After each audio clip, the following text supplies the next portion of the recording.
नमस्कार मंडळी, आम्ही मालवणी या चॅनल आपले मनापासून स्वागत आहे। हे बघा, चिकन मटनपेक्षा भारी मस्त कांदा खोबऱ्याचं वाटण घालून हे आपणास सुरणची भाजी करून दाखवलेली आहे। चला तर आपण ही रेसिपी पाहायला घेऊया। आरोग्यासाठी एक नंबर फायदेशीर सुरणची भाजी असते। तर चला तर आपण ही रेसिपी पाहूया। चला तर मंडळी, मस्त असं आपल्याला चिकन मटनपेक्षा भारी अशी मी सुरणाची भाजी वाटप घालून करून दाखवणार आहे। किसून खोबरं घालून मी माझ्या चॅनलवर रेसिपी आहे। आता मी कांदा खोबऱ्याचं जे वाटण असतं ते टाकून ह्यामध्ये भाजी करून घ्यायची आहे।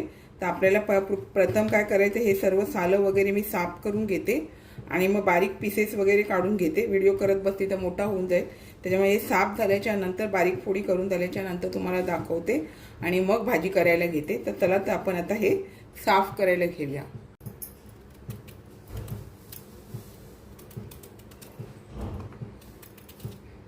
हे बघा, अशा प्रकारे हे सालं काढते आणि मग बारीक फोडून करून घेते आणि मग तुम्हाला दाखवते।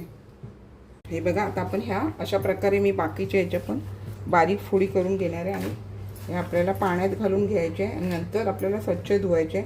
आणि मंडळी, सुरण आपल्याला फायदेशीर आहे मूळ व्याधासाठी, तर त्याचा तुम्ही वापर जेवणामध्ये आवश्यक करा। आता हे मी यामध्ये घालून घेतलं, पण ह्याला जी खाज असते ना, ती खाज लागू नये म्हणून ह्या पाण्यामध्ये आपल्याला आता थोडंसं आगूळ घालून घ्यायचं। हे बघा, आता ह्या पाण्यामध्ये थोडंसं असं आगूळ घालून घेते आणि नंतर मग बाकीचे पण कापून ह्यामध्ये घालून घ्यायचे आणि नंतर आपल्याला ते स्वच्छ धुवून घ्यायचे, जेणेकरून मग आपल्या ह्याला जे सुरणाच्या ह्या फोडींना मग खाज नाही वापरत लागत। आणि नंतर मग तुम्हाला त्यामध्ये बनवताना लिंबू किंवा कोकम वगैरे घातलं तरी चालेल। आता हे मी बाकीचे पण अशाच फोडी करून घेते। बघा, आता आपण काय केलेलं आहे, सर्व हे कापून ह्या आगळाच्या पाण्यामध्ये घालून ठेवलं आहे। थोड्या वेळ असंच ठेवायचं आणि नंतर स्वच्छ धुवून भाजी करायला घ्यायची, जेणेकरून खाज असते ना, खाज ती निघत नाही आणि नंतर आपल्याला बनवताना कोकमाचा वापर करायचा। त्याला आता आपण ही पुढची प्रक्रिया करूया। कांदा, लसूण, मसाले, कांदा खोबऱ्याचं वाटण वगैरे सर्व मला लागणार आहे। व्हिडिओ करता करता बघा, नाही तर परत सांगत राहिली तर व्हिडिओ लई मोठे होतात ना, त्यामुळे त्या व्हिडिओ करता करता काय काय मी वापरलं आहे ते तुम्ही व्हिडिओ स्किप न करता नक्की पहा। चला, एक पळी आपण तेल घालून घेतलं आहे। त्याच्यामध्ये आपल्याला हे बघा, एक चमचा हा छोटा असतो ना ह्यामधला, त्यामध्ये जिरं घालून घ्यायचं। जिरं तडतडलं की मग आपल्याला लसूण वगैरे वापरायची आहे। आता बघा, जिरं छान जसं तडतडलं तसे मी 10-12 पाकळ्या आहे ना चांगली लसूण अशी चेचून घेतलेली आहे। ह्यामध्ये तुम्ही लसूण भरपूर वापरली ना तर तुमच्या सुरणाच्या भाजीला छान अशी चव येते। आणि लसूण आता व्यवस्थित अशी ही भाजू देवी आपण। ह्यामध्ये लसूण चांगली भाजली गेली तशी आपल्याला हे कांदा आणि कढीपत्ता बारीक करून घेतलेला आहे तो घालून घ्यायचा। 2 कांदे घेतलेले आहेत, 2 मीडियम साईजचे 2 कांदे घेतले यामध्ये। आणि आपल्याला कांदा आता हा नरम होऊ द्यायचा। मी आता यामध्ये आत्ता मीठ घालणार नाही, कांदा नरम होण्यासाठी आपण मीठ वगैरे आधी घालतो ना, पण आता असाच कांदा हा मी नरम होऊ देते। हे बघा मंडळी, कांदा जसा नरम झाला मी गॅस बंद करून म्हणजे बारीक करून आपल्याला ह्यामध्ये ही मी थोडीशी आलं लसूणची पेस्ट घेतलेली आहे, म्हणजे 1 चमचा जायसारखा, जास्त घेतलेली नाही आहे कारण आपण लसूण त्यामध्ये भरपूर वापरलेली आहे, त्यामुळे ही पेस्ट कमी घेतलेली आहे। 2 चमचे मालवणी मसाला, हळद आणि हिंग घेतलेले, अर्धा चमचा हळद, अर्धा चमचा हिंग, 2 चमचा मालवणी मसाला याचा वापर केला। बाकीचे इतर मसाले वापरलेले नाही। गरम मसाला मी नंतर वापरणार आहे। आणि आपल्याला हे आता परतून घेऊन थोडंसं यामध्ये पाणी घालायचं आहे, जेणेकरून काय माहिती आहे, हा जो मसाला आहे चांगला ह्यामध्ये शिजला जाईल। हे बघा, यामध्ये थोडं पाणी घालून घेते, जेणेकरून या मसाल्याची जो कच्चा पण आहे ना तो निघून जाण्यासाठी आणि मसाला पण चांगला ह्यामध्ये शिजला जाणं पाहिजे ना, त्यासाठी। तर आपण चांगला हा शिजवून घेऊया।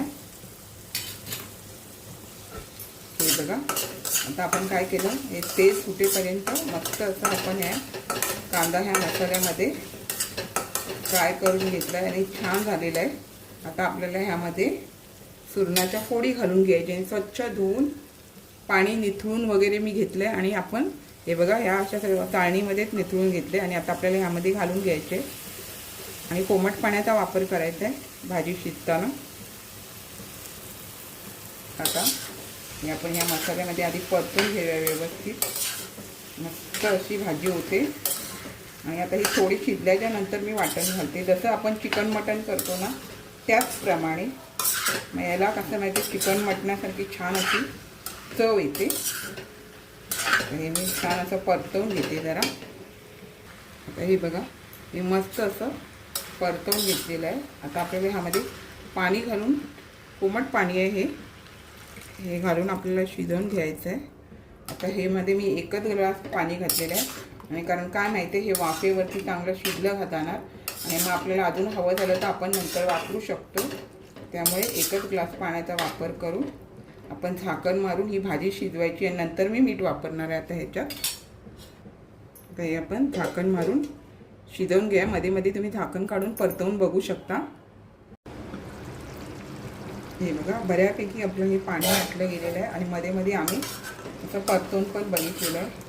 आता हे बघा तुम्ही यामध्ये वाटण नाही घातलं तरी पण तुम्हाला कांदा जरी वापरला ना तर अशी ग्रेव्ही मिळून जाते. पण आता मी ह्यामध्ये कांदा खोबऱ्याचं वाटण थोडंसं वापरते आणि कांदा खोबऱ्याचं वाटण माझ्या चॅनलवर असतं, पण तुम्हाला एकदा कधी मी कांदा खोबऱ्याची रेसिपी पण करून दाखवेन. कांदा खोबऱ्याच्या वाटणाचं आलं लसूण पेस्टची जी रेसिपी पण माझ्या चॅनलवर आहे भरपूर वेळा. तर आता हे कांदा खोबऱ्याचं वाटण आहे ना 1 वाटी छोटं घेतलेलं आहे, जेणेकरून तुम्हाला ग्रेव्ही असते ना ती चपाती विपातीबरोबर खायला मिळते. त्याच्यामुळे कांदा खोबऱ्याचं वाटण त्यामध्ये आणि मटणापेक्षा चिकनपेक्षा भारी असं हे मटणासारखी रेसिपी होऊन जाते. आता आपल्याला कांदा खोबऱ्याचं वाटण घातलं आहे तरी पण सुरण यामध्ये चांगलं शिजलं गेलं पाहिजे. त्याच्यामुळे थोडंसं अजून पाणी वापरायचं. पहिले मी 1 ग्लास पाणी वापरलेलं, आता अजून थोडंसं पाणी वापरते, पाव ग्लास. आणि हाताबरोबर चवीनुसार ह्यामध्ये मीठ घालून घ्यायचं आणि हाताबरोबर ह्यामध्ये आपल्याला कोकम घालायची, कारण सुरणला खाज असते म्हणून मी आगळ्यात ठेवलेल्या फोडी. आणि आता खाताना आपल्याला ह्याच्यामध्ये तुम्हाला कोकमाचा वापर करायचा आहे, जेणेकरून खाताना तुम्हाला खाज वगैरे सुटणार नाही. तुम्हाला अजून पातळ रस्सा वगैरे हवा असेल तर तुम्ही जास्त पाण्याचा वापर करून पण शिजवू शकता. आता हे कांदा खोबऱ्याचं वाटण आहे ना ह्यामध्ये चांगलं शिजलं गेलं पाहिजे. त्याच्यामुळे थोडंसं मी पाणी घालून घेतलं आणि थोडंसं आपल्याला हे सुक्कं करायचं आहे. जसं करू जे आपण सुक्का चिकन कसं होतं चिकनची रेसिपी, तसंच हे चिकनसारखी तुमची रेसिपी होऊन जाणार. आणि आता आपल्याला ह्यामध्ये मी काय बोललेली, मी फक्त 3 मसाला हळद, हिंग, मालवणी मसाला वापरलेला. मालवणी मसाल्यामध्ये पण गरम मसाला असतो, पण थोडासा ह्यावरती आपल्याला गरम मसाला आता घालून घ्यायचा आहे. हे बघा थोडासा अगदी मी गरम मसाला ह्यामध्ये घालून घेते, तर मस्त असं चव येते सुरणच्या भाजीला. त्याच्यामुळे मी असा नंतर हा गरम मसाला वरती घालून घेतलेला आहे. तो पण मी माझ्या घरातच बनवलेला गरम मसाला आहे. आणि आता आपल्याला हे ह्यामध्ये चांगलं शिजू देऊया, कारण कांदा खोबऱ्याचं वाटण पण ह्यामध्ये चांगलं शिजलं जातं. हे बघा मस्त असं आपलं आपण वाटण घातल्यानंतर छान अशी भाजी शिजली गेलेली आहे. तुम्हाला असं मस्त ग्रेव्ही वगैरे ठेवायची असेल तर ह्या स्टेजला तुम्ही गॅस बंद केलात तरी चालेल, कारण आपलं सुरण पण बघा छान असं शिजलं गेलेलं आहे, एकदम असं व्यवस्थित शिजलं गेलेलं आहे. आणि आपण आता आणि नंतर आणि ही थंड झाल्यावर पण भाजी छान अशी सुकली जाते. त्यामुळे ह्या स्टेजला आपण गॅस बंद करायचा आणि कोथिंबीर घालून घ्यायची. मस्त अशी चिकन मटणापेक्षा भारी आपली सुरणची भाजी झालेली आहे. आपण पण अशा प्रकारे नक्की करा, 1 नंबर लागते. आरोग्यासाठी 1 नंबर फायदेशीर आहे मंडळी. आपण पण अशा प्रकारे सुरणची भाजी करा. कोकम वगैरे आवर्जून घाला, कोकम घालायला विसरू नका, कारण भाजीला खाज असते त्यामुळे. हे बघा मंडळी छान अशी मी मस्त चिकन मटणापेक्षा भारी अशी आपणास सुरणची भाजी करून दाखवलेली आहे. अशाच नवनवीन रेसिपी किंवा इतर व्हिडिओसहित मी आपणास कायम भेटतच असते. आपण माझ्या चॅनलला लाईक, शेअर, सबस्क्राईब, हाईप करायला विसरू नका. चला तर आता इथेच थांबते. मस्त खा आणि स्वस्थ राहा. आपण माझे व्हिडिओ पूर्ण पाहता त्याबद्दल मनापासून खूप खूप धन्यवाद.